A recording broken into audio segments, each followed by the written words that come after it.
Oh.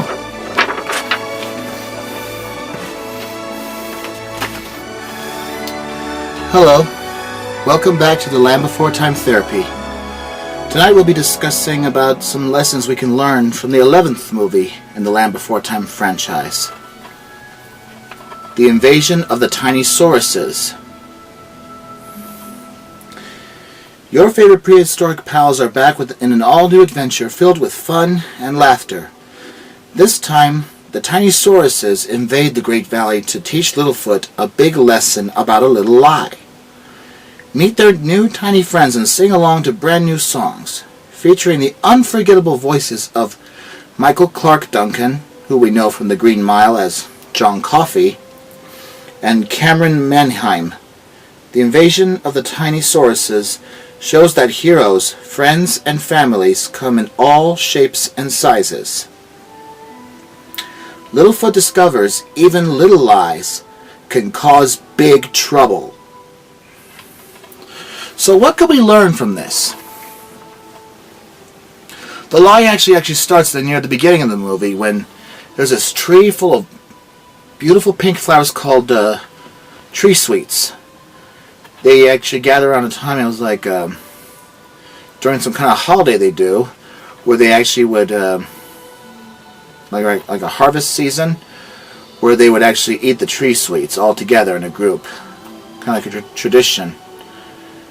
And Littlefoot and the others were anxious to try them.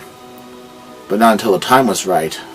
Sarah's father, who we'll find out his name is Topsy in this one, actually keeps guard about that. And it also shows that Sarah is introduced to a friend of Topsy's, who would become her stepmother, Tria. She was a long old friend of Topsy, and Sarah was surprised about this because we don't know what happened to her mother. She probably died in the big earthquake in the first movie, because we never saw her again. So in this one, he actually meets another three-horn, who was Tria, and how he actually falls in love with her, and then she would become Sarah's stepmother. But even for Sarah, it was very hard to accept, because, you know, she missed her mother, I guess, and she wanted things to be like normal, just her and her dad. But in time, she was able to get the hang of it and be able to learn to accept Tria in her life and become friends with her and grow a relationship slowly from that point on. And Littlefoot actually starts this lie when he lies about how the Tinysauruses actually ate the tree sweets when he was actually the one who knocked it over. And he actually put the blame on them, but he didn't realize it was his fault because he was trying to hide it. And he was trying to keep them a secret because Topsy was wanting to, you know, destroy the Tinysauruses who caused all the trouble. So it goes to show that prejudice is definitely not the right thing to do, especially with jumping into conclusions too fast. But a big lesson to learn here is honesty. I cannot stand lies or dishonesty from other people, because it hurts. A lie is a lie. They hurt everyone, including yourself, whether you know it or not. So I encourage you to, if you ever get a chance to see the Invasion of the Tinysauruses, to think about how honest you are with your fellow beings, especially with your family and friends. Because those are the ones who you can hurt the most, because that's what happened to Littlefoot when he finally confessed the truth about the Tinysauruses. So I hope you'll be able to actually understand that lies can cause a lot of trouble. We can even learn from our own families or from others who have actually been dishonest. We don't want to end up like those kind of people. No way. But it goes to show that the Tinysauruses have a family of their own. Michael Clark Duncan actually plays the leader of them. And you might recognize his voice immediately, because his voice is so easy to recognize. Where you'll see him as a leader of the Tinysauruses, and how he did the best they could to stay hidden from the ground above, because they lived underground in the Great Valley in a small hole. And they never had much company until Littlefoot bumped into them, actually dropped in onto them, along with his friends. But later on, they realized that they were not so bad after all. Even Topsy had to learn that lesson the hard way to realize that the Tinysauruses were not a nuisance or a problem to the Great Valley, so he realizes his judgments were incorrect. So it's very important also to not judge too quickly, because you never know. You can even hurt others around you that way.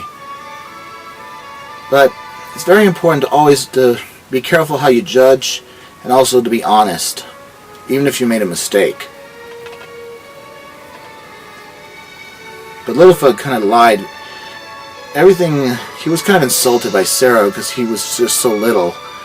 Because, you know, he was kind of wanting to fit in and be able to show that he was big enough to be tall and not be so little anymore. And that kind of hurt him a little bit. And that's what led to the lie. But also try not to let those things bring you down. They sometimes don't mean it. But it's also good not to tease either. But it's always good to always accept new members in your family, even step-parents, because I understand how kids feel about having step-parents after losing their parents. Like a friend of mine lost his mother from an accident, and at first he didn't want to accept having a stepmother. But in time he grew to love her and became part of the family. If he could do that, anyone could do that. Even Sarah could do that. She was able to have a stepmother in her family with Topsy, her dad, at her side as well. That just makes them one great family. So I hope you'll enjoy the lessons of acceptance, judgment, honesty, and family as you check out The Land Before Time 11, Invasion of the Tinysauruses. I hope you enjoy the songs as well, because some of them are really funny. Even Michael Clark Duncan sings. So don't stop at the credits. Wait till you hear him sing. It's really funny. So, especially with a song about dads, which you'll hear from Sarah and one of the little tiny long necks, which you will see if you get the chance to watch this one, if you make it this far. So I hope you'll enjoy The Land Before Time 11, Invasion of the Tinysauruses, and try to learn a lot about this one, as I have. Until next time, I remain your obedient servant, Paul May. Good night.